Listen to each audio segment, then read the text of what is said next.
Me in America, her in England, every day since I moved here at 21. I'm 32 now, and she's 71, though she sounds like she's 17. It's pronounced toe-bean, like toe and then bean. That's what I feared, she says. She lets this marinate a moment, then, no, not acceptable. But that's his name, that's how you say it. I can't be going around saying toe-bean, it simply will not do. Why don't you just not say his name? He is a popular writer. Read his books, but don't talk about them? No, I can sense her shaking her head. Some situation will arise that requires me to say his name. I think my mother has the sense of doom and guilt about the sense of doom of Jews her age who weren't directly touched by the Holocaust.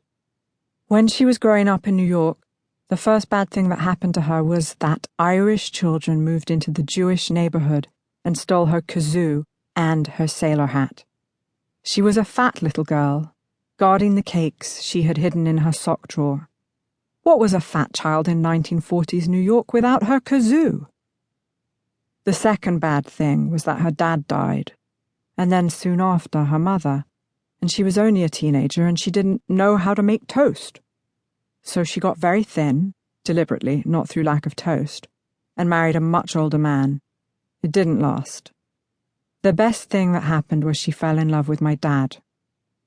Once, when Mum and her first husband had long since lost touch and I was new to mania, I tracked down an address for him, whom I had only heard about, and sent him a letter asking him whether or not he was dead yet. Not to be mean, just a manic need to know.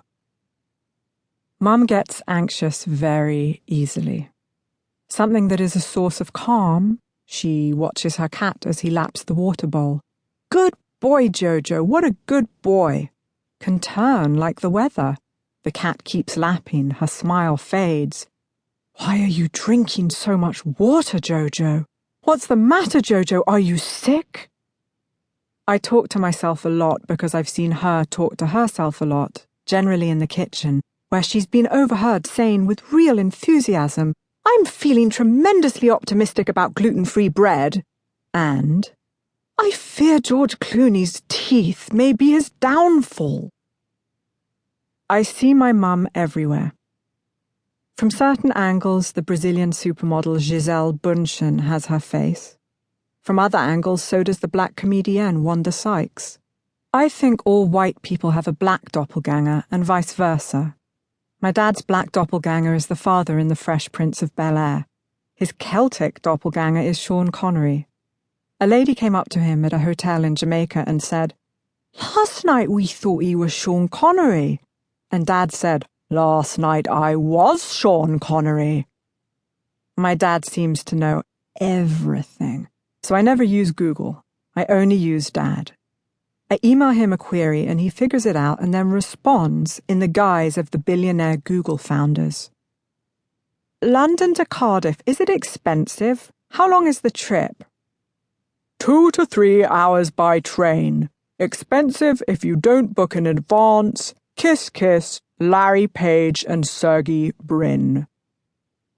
When I was 14 and wanting to get out of gym class, Dad wrote the teacher a letter in the shape of a perfect triangle. To Miss, Jensen please, do excuse Emma from, Gym today as she is feeling, unwell kind regards Geoffrey Forrest. He wrote it like that for nothing but his own delight, meticulous, making me late. When I handed it to her, Miss Jensen ripped it up, threw it on the floor, and said she considered it a personal insult from my family. He once got a credit card saying Sir Geoffrey Forrest, because American Express were dumb enough to send him an application form with the statement, "Please print your name as you would wish it to appear." The last forwarded flight details he sent me were, "Your special requests, Sir Lovely Geoffrey Forrest. Special meal, none. Requested seat 12J. Your special requests, Miss Grumpy Judith Forrest.